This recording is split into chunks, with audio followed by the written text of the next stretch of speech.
नगर की स्थापना की। 1459 ईस्वी में बना मेहरानगढ़ उत्तर भारत की राजनीतिक सरगर्मियों का साक्षी भी रहा और केंद्र भी। जोधपुर के आकाश में राठौर राजवंश का तेजवान सूर्य दमका, जिसका उदय मंडोर में हुआ था। मेहरानगढ़ की उत्तर पश्चिम दिशा में करीब 9 किलोमीटर का फासला तय करेंगे तो मैं अपने बचे हुए अवशेषों के साथ आपका स्वागत करूंगा। मैं किला हूं मंडोर का। मैं इतना प्राचीन हूं कि मुझे किसने बनवाया, कब बनवाया, ये किसी को भी याद नहीं। मंडोर की भूमि से आज भी अतीत के सिक्के, मंदिर के अवशेष, तोरण द्वार, स्तंभ और उत्कृष्ट मूर्तियां प्राप्त होती रहती हैं। मंडोर संग्रहालय में प्राचीन भारत के सभी प्रतीकों को सहेज कर रखा गया है, ठीक वैसे ही जैसे मैंने अपने जीर्ण अवशेषों में अनेकों गाथाएं संभाल रखी हैं। अरावली की पहाड़ियों से घिरा मंडोर नगर मांडव्य ऋषि की तपोभूमि था और इसका प्राचीन नाम मांडव्यपुर था। महाभारत काल में यहाँ नागवंशियों ने राज किया और फिर गुप्त वंश ने इसे अपने बाहुबल से जीता। चौथी व छठी शताब्दी में हूणों का आगमन हुआ तथा परमारों ने इनके वैभव को बढ़ाया। मारवाड़ का विस्तार सबसे अधिक परमारों की समयावधि में हुआ और उस समय मारवाड़ को नवकोटि मारवाड़ भी कहा जाता था। तो 7वीं शताब्दी में प्रतिहारों ने यहाँ अपना साम्राज्य स्थापित किया और यहाँ के वैभव को बढ़ाया। मेरे साथ चलिए उस बीते हुए काल में जब यहाँ तलवारें खड़कती थी, रणभेरी और नगाड़े कंपायमान होते थे, वीर हुंकार भरते थे और रणबांकुरों के जय घोष से आकाश गूंज उठता था।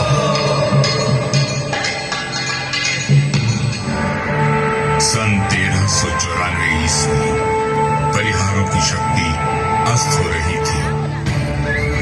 गुजरात के सूबेदार जफर खान ने दिल्ली की कमजोर सल्तनत के चलते मंडोर और नागौर को अपने कब्जे में ले लिया था। अब मेरी चार दीवारी में परिहार नहीं, तुर्क आ बसे थे। जफर खान का हाकिम ऐबक खान मंडोर दुर्ग का किलेदार था, जो आए दिन अपनी क्रूरता का प्रदर्शन करता रहता था।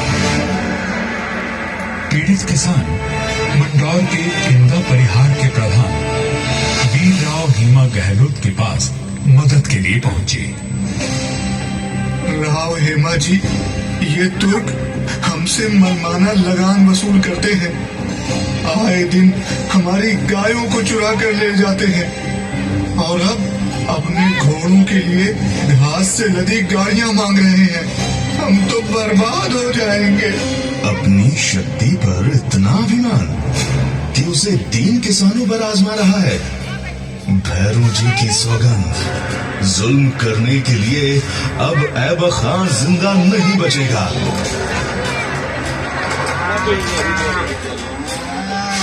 शक्तिशाली शत्रु से लड़ने के लिए बल और बुद्धि से वार करने की योजना बनाई गई। घास की कई 100 गाड़ियां तैयार की गई और हर गाड़ी में हथियार लिए योद्धा छुपकर बैठ गए। गाड़ियां जैसे ही किले के भीतर पहुंची, क्षत्रियों ने नारा लगाया, आयो लड़ो फतेह कर दो, आयो लड़ो फतेह कर दो।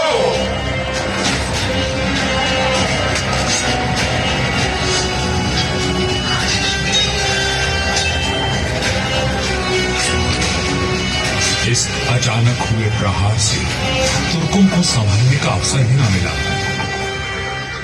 वीर हेमा गहलोत, समर शूर राव चुंडा राठौड़ और मारवाड़ के वीरों की प्रतापी तलवारें लहराई तो शत्रुओं के सिरों के ढेर लग गए।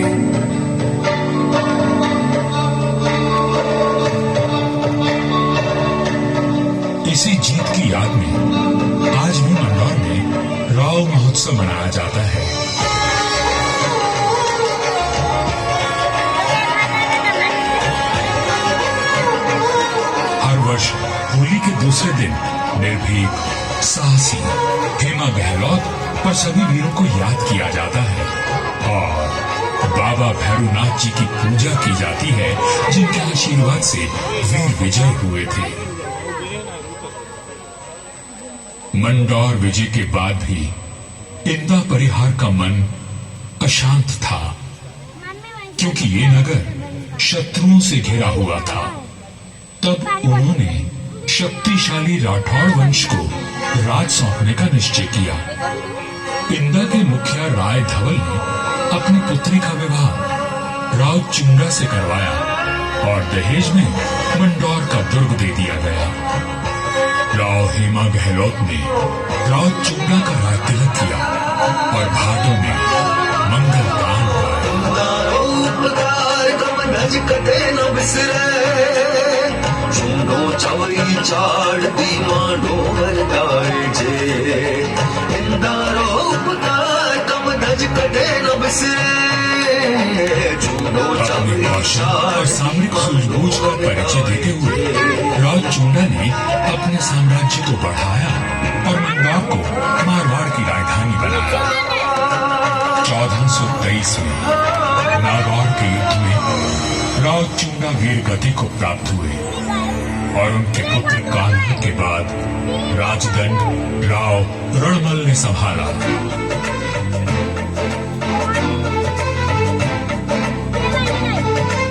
मारवाड़ और मेवाड़ में घनिष्ठ संबंध थे, परंतु मेवाड़ नरेश राणा कुंभा के कान भरने लगे।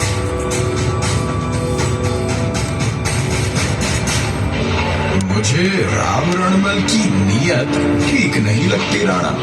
वो आपका राज हड़पना चाहता है। वह सिर्फ एक पक्ष को देखते हैं, दूसरे पक्ष से तो उनका कोई मोह नहीं। एक मधुर संबंध में संशय और अविश्वास का विष घोल दिया गया था। 1438 ईस्वी में राव रणमल अपने पुत्र जोधा के साथ चित्तौड़ के दुर्ग में था। रणमल को किसी षड्यंत्र का आभास हुआ और उसने बेटे जोधा को किले से बाहर भेज दिया। पिता की आज्ञा मान जोधा चित्तौड़गढ़ की तलहटी में पहुंचा। तभी एक डोम ने जोधा का ध्यान खींचा, जो एक दोहा गा रहा था।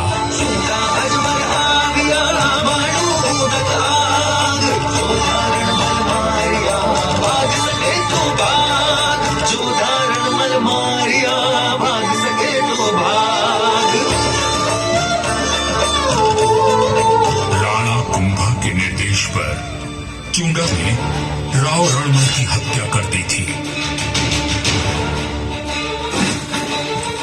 पिता की हत्या का प्रतिशोध लेने की प्रतिज्ञा लेकर युवा जोधा मारवाड़ की ओर बढ़ चला, परंतु चुंडा उसका पीछा करता रहा। वह राणा कुंभा का ताऊ था और मारवाड़ का पुराना बैल। काल बनकर मेवाड़ की विशाल सेना जोधा के पीछे पड़ी थी और वीरों का वंशज अपने 700 स्वामी भक्त लड़ाकों के साथ उनसे जूझ रहा था। विपत्ति के हर बवंडर को साथ कर जब जोधा मंडोर पहुंचा तो उसके पास केवल 7 सैनिक बचे थे, पर चुंडा यहां नहीं आ पहुंचा।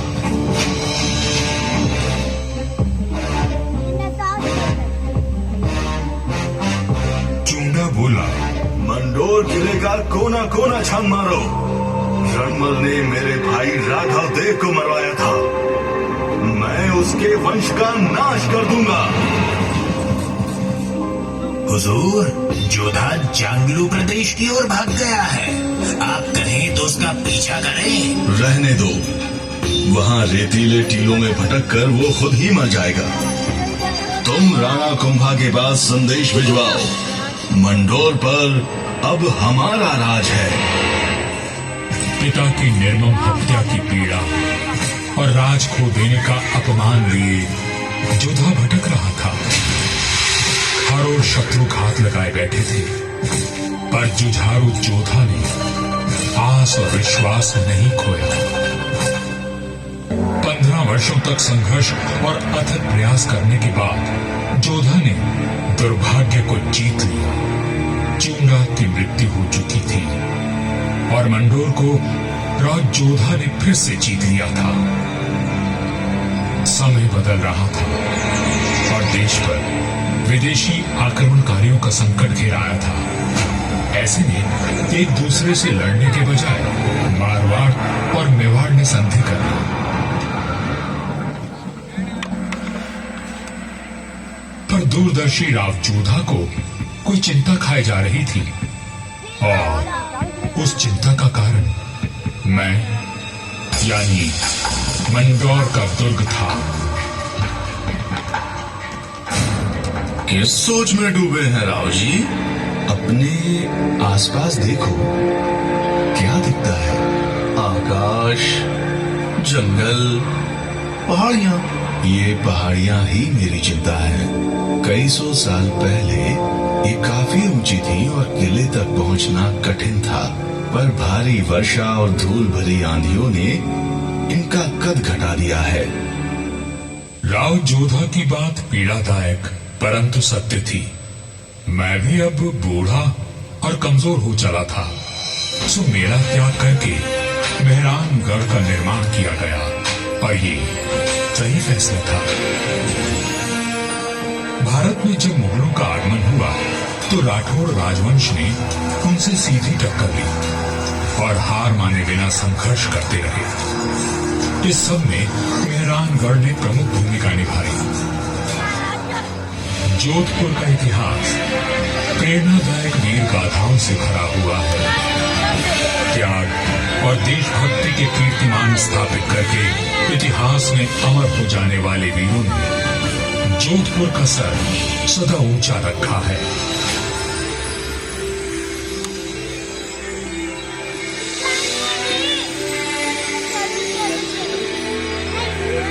इस धरती पर जन्मे सपूत अपनी भुजाओं में इतना बल रखते थे कि मातृभूमि की रक्षा कर सके। तभी इनकी छत्र छाया में इनकी प्रजा सुखी और समृद्ध हुई। पर ये बात कम ही लोग जानते हैं कि फौलादी सीनों में कोमल भावनाओं का भी वास था।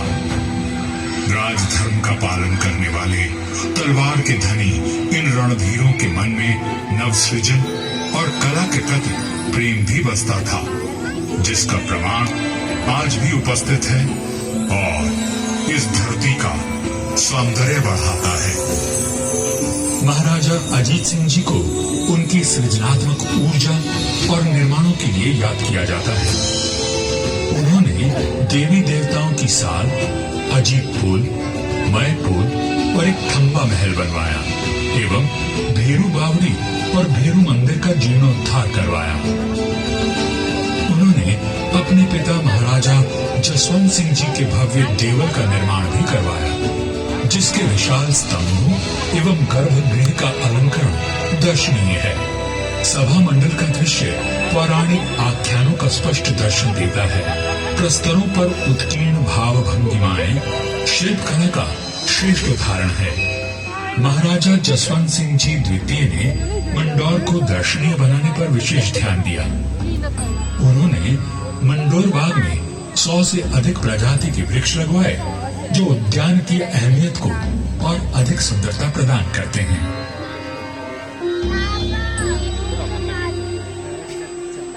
1896 ईस्वी में महाराजा सरदार सिंह जी ने मंडौर के बाग को और संवारा।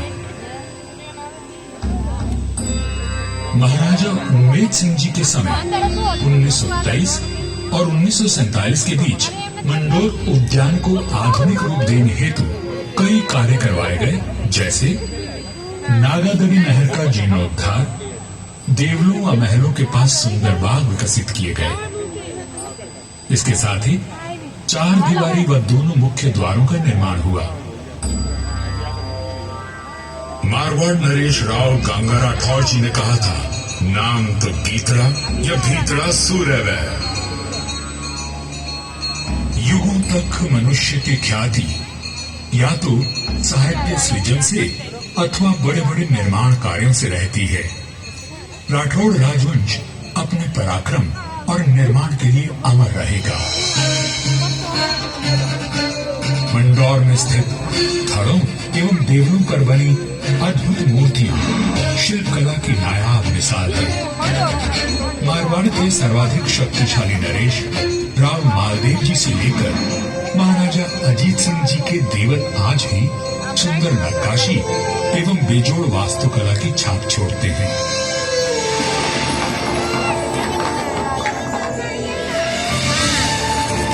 महाराजा अजीत सिंह जी के देवल का निर्माण इनके पुत्र महाराजा अभय सिंह जी ने संवत 1793 में शुरू करवाया, लेकिन इसे पूरा उनके प्रपौत्र महाराजा भीम सिंह जी ने संवत 1856 में किया।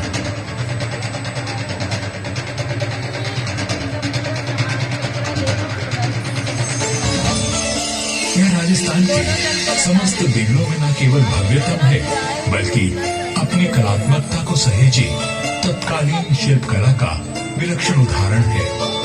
4 भव्य द्वारों एवं 4 सभा मंडपों से सज्जित यह देवल शैव धर्म की महत्ता को दर्शाता है।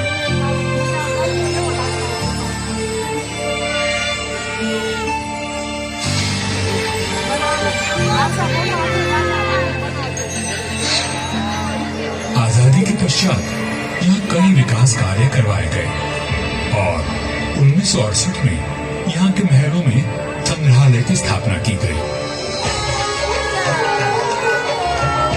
यहाँ जन्मे वीरों और स्वामी भक्तों की मिसाल युगों तक कायम रहेगी। जब वीरपुरी और नाग पंचमी को यहाँ विशाल जनसमूह उमड़ता है, तो आज भी हमारे आत्मीय संबंध जीवंत हो उठते हैं। उनकी आंखों में उमड़े प्रेम और श्रद्धा को देखकर मन भाव विभोर उठता है। सदियों के संबंध आज भी अटूट है। मुझे तो समय की आंधी ने नष्ट कर दिया, पर मंदौर के देवल, मंदिर, छतरियों और बाग को संभाल कर रखना इस पीढ़ी का कर्तव्य है।